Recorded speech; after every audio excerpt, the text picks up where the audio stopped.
Welcome. Thank you. Oh, to my apartment. Yeah. Welcome. I'm welcoming myself. Welcome to my apartment. Thank you. Introduce yourself. Hi, I'm Jaclyn. Jaclyn. What's your last name? Stripe. What's your middle name? Brittany. Say it all at once. Has a nice little ring to it. Jaclyn Brittany Stripe. Or maybe I can hand us out a little bit. Here. You just got a lot of light behind you, but I think that works. Excellent. All right. So today is the first day of a series of yoga philosophy with different instructors in the Houston yoga community. Okay. Welcome. Welcome to our friends who are joining us today. How are you feeling? Feeling good. I've got a nice glass of wine with me. Oh, great. Cool. So we're going to jump right into it. I've wanted to do this for a real long time. I've seen podcasts of people, talking about an array of topics. There are so many things you can talk about in the world. And I was like, why not talk about one of my favorite things, which is yoga. So you're my first, not my first client, but my first interviewee. Ooh, I feel special. Oh, I'm excited. Thank you for being here or allowing me to come into your space. Okay. So yoga, what is yoga to you? Speak loudly for the people in the back. Yoga to me is an opportunity to basically take a mind vacation when times seem tough. It's also a source for me to feel a connection to a greater purpose. And also, it's an opportunity to have something to turn to when I feel like, I feel like I don't know the answer. Exactly. So, with eating things, with physical fitness, with having a mentality, with social interaction, with how to find my way through something that might seem trivial, but also how to celebrate something that I wasn't expecting, and to find gratitude within it. That's beautiful. Thanks. Yeah, that's a good answer. She was nervous. No way. Okay, so how long have you been practicing yoga?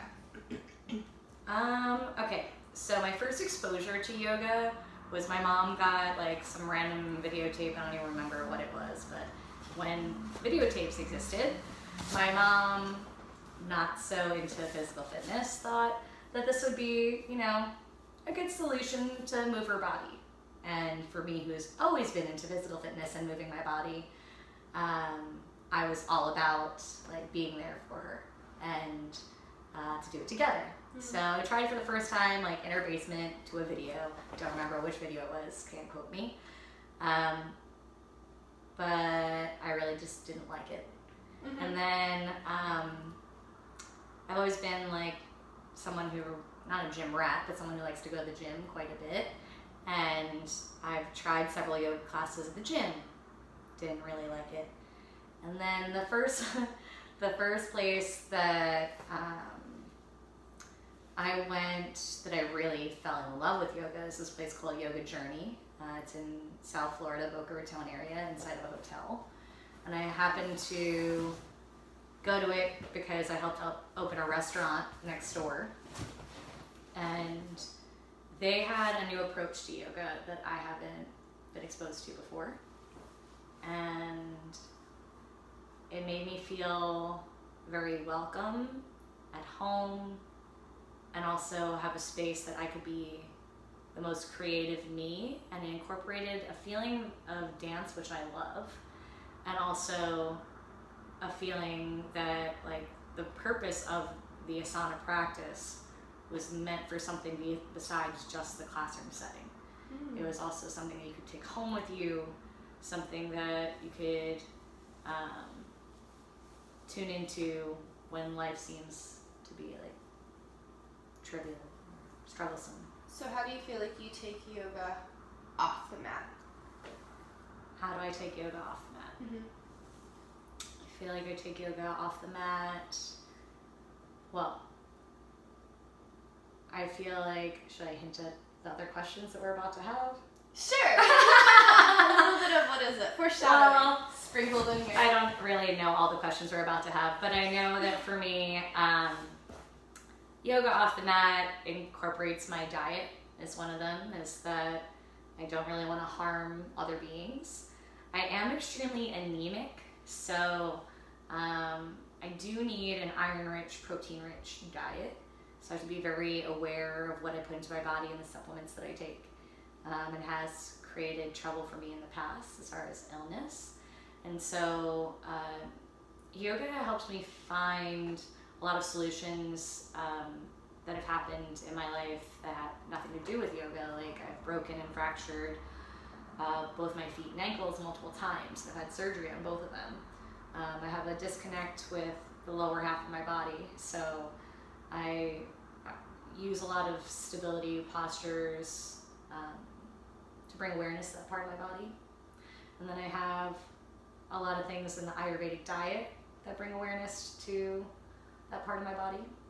And take yoga off the mat in a mental, physical way. I have a daily meditative practice.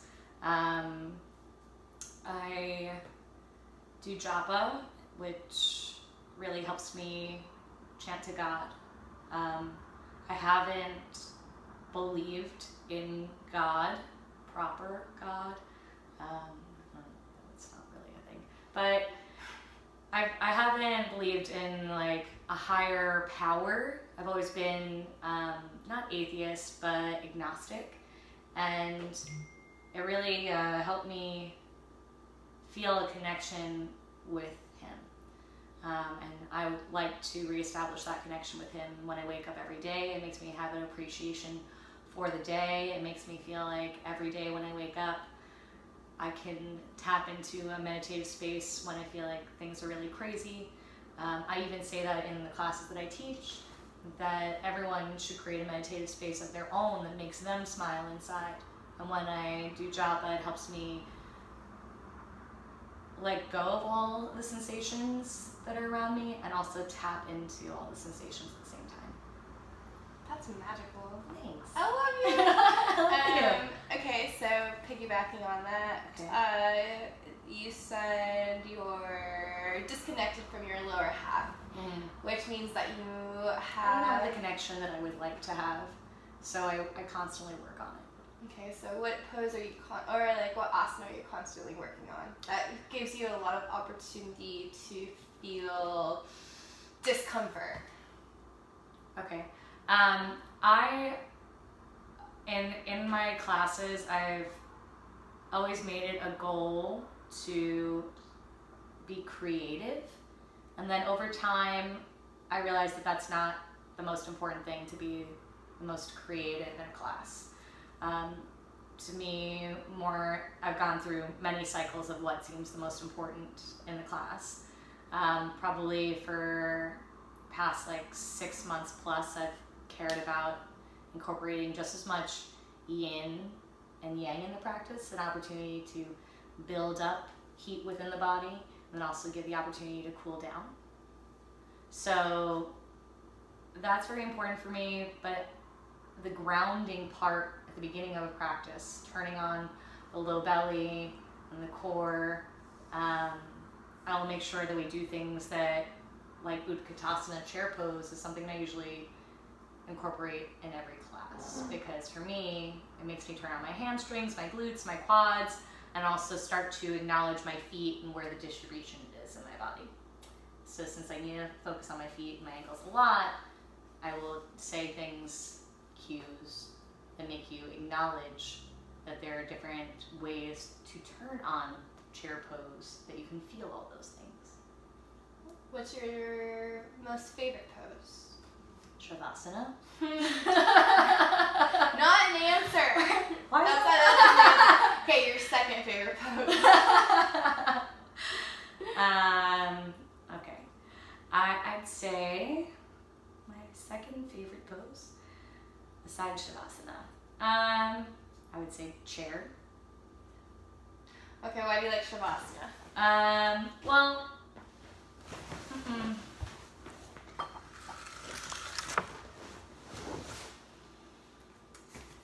I will always say that I like Shavasana the best because that's the whole point of the practice, is to get to a point where you can feel so in tune with the body and also use the body as a tool to stimulate the mind.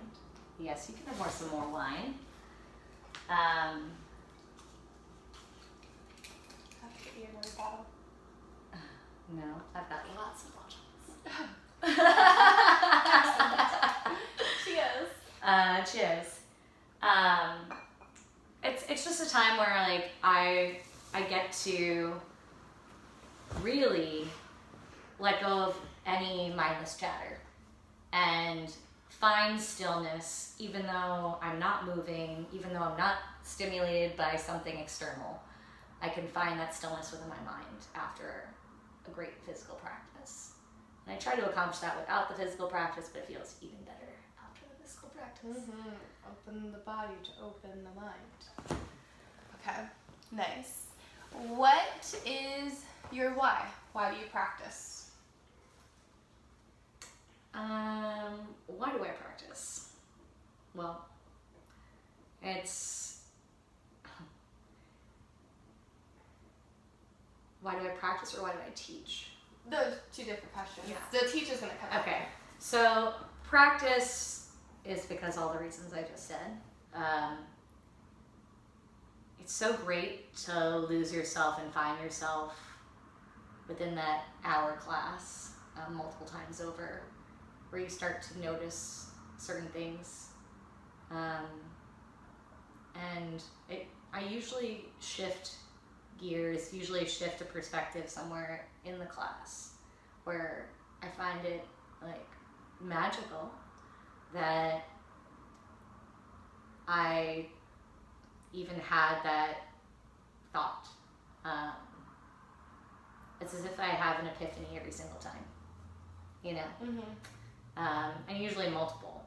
Whenever I'm trying to create a new class, I usually go take classes, because for me, it probably will be a class that I develop that has nothing to do with the classes that I took, but more so it stimulates my mind in a certain way that I start to acknowledge, like, okay, we need to turn on the body or connect these joints, these movements in a certain way to build up to something else.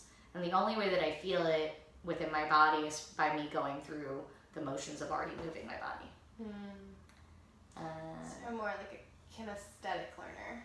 Yeah, I don't know. It's really funny because when I make a class up, people ask me, don't I write it down or do I do the flow first? And I usually don't. I usually just memorize all of it. It's more of like I have a lyrical thought process that one makes sense with the other.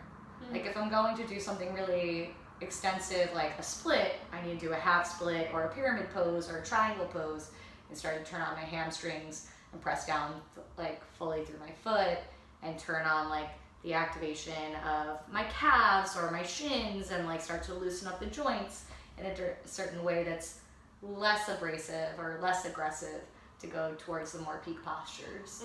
And so when I am doing something kinesthetically, I can already think in my mind how it's going to build on one another. That's so cool. Okay, so along with all of your favorite yoga stuff, what is your favorite music? To tell you the truth, I really do love lots of different types of music. I think that everyone wants to put me in a box because they'll hear something that I play and then connect with it. So then I usually talk about what I connect with them. That common ground? Yeah, that common ground that people think, oh, Jaclyn's really into EDM, because it just seems to be popular nowadays. So a lot of people see that side of me a lot. It's the first thing that comes up. They'll hear it in class. And like, yes, I really do love EDM a lot. I love the culture. I love these pillows. Okay, I'm sorry. I like that it's supposed to be a culture that welcomes everyone for who you are. Any race, gender, sexual orientation, whatever identity you want to have, it's really great. I love that. I like freedom of expression a whole lot. But I also grew up with a lot of rock and roll in my house. So I listen to a lot of that. I love a lot of classical music. It's always been a great way for me to read and study. It's very stimulating. And it also puts me at ease whenever I feel like I have a headache or sick or I'm really upset. I usually like to listen to classical music. I love listening to Broadway shows. We went to Broadway shows a lot when I was growing up. Culture. Yeah. I don't like country music. Rap and hip hop were very popular when I was like a teenager, so I listened to like a lot of old school rap and hip hop. Like I love Tupac, like Jay-Z. And don't like a lot of new age stuff, but I'm open to it. And I like punk. What else? I just don't really like country music. I'm open to listening. I do like bluegrass and blues.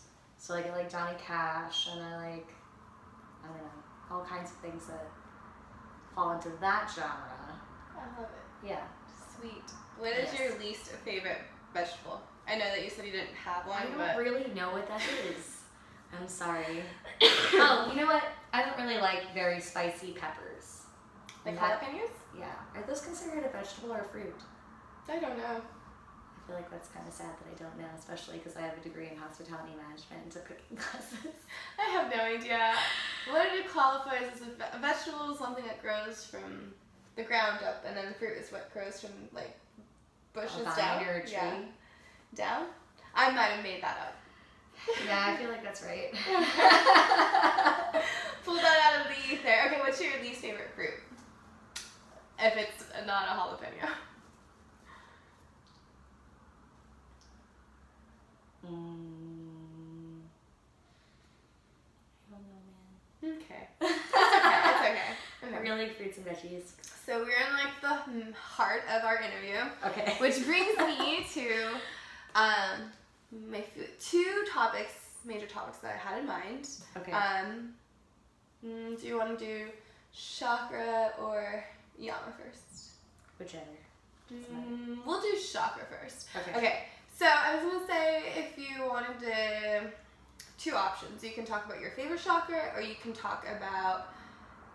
You wanted to do the first, right? Yeah, but I was gonna give you options. Let's do first. Okay. Because then you can have like your stuff. Ground up. Yeah. Okay. So we're gonna ground and then ascend. So our first chakra, which is, do you mind explaining to me what a chakra is? Sure. Your chakra is an energy center. There's over 1,000 of them in the body. You have 7 main ones. And the one that we're going over today is Muladhara. Ooh. Or your root chakra. Your root chakra. Energetic wheels in the body. Okay, Yes. So with the root chakra, what information or what is your perspective on the root? And what is your truth on it, and how it pertains to your world, and where you can see it also amplified or exemplified? Which word is that? Which word do I want to use? Exemplified? Like outside? Exemplified, I guess, would be the best example. Yeah, right? Exemplified in your external world. Yeah. Okay. Well, root chakra to me seems like what I need to work on the most. It's really funny, the other day I was taking a yoga class, and afterwards a friend of mine came up to me and told me that I need to hug or shake hands with this guy who's like an energy worker. Mm-hmm. And it's funny to me. This closer so I can see your face. I feel like it's kind of bright. Okay. To me, I always want to work on my root chakra because it seems like metaphysically and physically, it's the thing that needs the most amount of work. Because there are lots of things in your root chakra that take on metaphysical attributes. Yes, like Finances, family, grounding energy, being calm, finding a deeper grounded root of self and a sense of purpose. And also, physically, it's everything from basically like right around your pelvic area down is your root chakra. And for me, there's lots of things physically that I need to work on. So I have things in my diet and also do physical practices that try to bring more focus on strengthening those things. But also in my daily life, I try to be aware that I tend to be a little bit up in the clouds about things that like people dream about and fantasize and manifest, and it can be a little bit airy on what reality actually is. And so if you tap into that works. I guess. Yeah. Go ahead. Yeah, I think that works. Yeah, that's fine. Okay. That's fine. You just look like a shadow. A shadow. A shadow. A silhouette. Yeah, so I just try to work on things that surround the Muladhara. Also, you can meditate on it and think of how, it's supposed to be the color red is the most known or associated color to the meditative energy center, like what you can meditate on. It's what it tends to represent. And I think that I try to focus on how I can just strengthen those things in my everyday life. I don't know what else to say around that. That's great. I really enjoy it. Thank you. Yeah. Okay, so then moving into yamas and niyamas. Mm-hmm. With yamas being first, Mm-hmm. can you give me a little bit of, I guess, history or like translation of what yamas are? So our non-Sanskrit speakers can understand in, I guess, layman's terms. Is that the right way? So, are we talking about like... Yamas are reverences, right? Yamas and niyamas are the first two of Patanjali's sutras, or and there's like 7 main limbs of yoga. So those are the first 2 limbs of yoga according to Patanjali. The first yama is Ahimsa, I believe. The first niyama is... I don't even know. We'll do Ahimsa first. Okay. Yeah, we'll stay with I Ahimsa. should know the first niyama, but I don't know the first one. Sorry, guys. So, that's really bad. I've learned yama is you and like stuff that you do for yourself, and then It's things you shouldn't do. Yeah, or not you. So things that you do for others, which is like satya might be cleanliness for the first niyama. I could be wrong too. Forgive us. We're here doing a yoga interview. Bad Hope yoga. Pam's not watching. Anyways, Ahimsa. Ahimsa, non-hatred, or trying to have non-violence towards self and also towards others. The goal of that yama is to, the goal of all the limbs of yoga is to bring you closer to your connection with God. And humans tend to spend a lot of time not following, trying to rebel and not follow the rules and try to find their own paths of life by breaking those rules and then finding them again and seeing what rules make sense to you. I think that my adaptation of yoga is more liberal, and I don't think that it needs to be followed with a fine-tooth comb in order to live a happy life. I do appreciate Keep going. the goal of yoga, and I do feel like I can connect with God even though I might not follow all of the rules. Rules are meant to be broken. Sorry, Tamal. And so the way that I incorporate Ahimsa is I don't eat meat. I have fish every now and then. I try not to keep it in my house. Yeah. Once again, I'm very anemic, and I do get like protein and iron cravings. So I try to have a very protein and iron-rich diet in general. But every now and then I do eat fish. Not that I feel like fish are any less than any of us in this world. I feel like fish are amazing. In another life, I'd love to be a mermaid.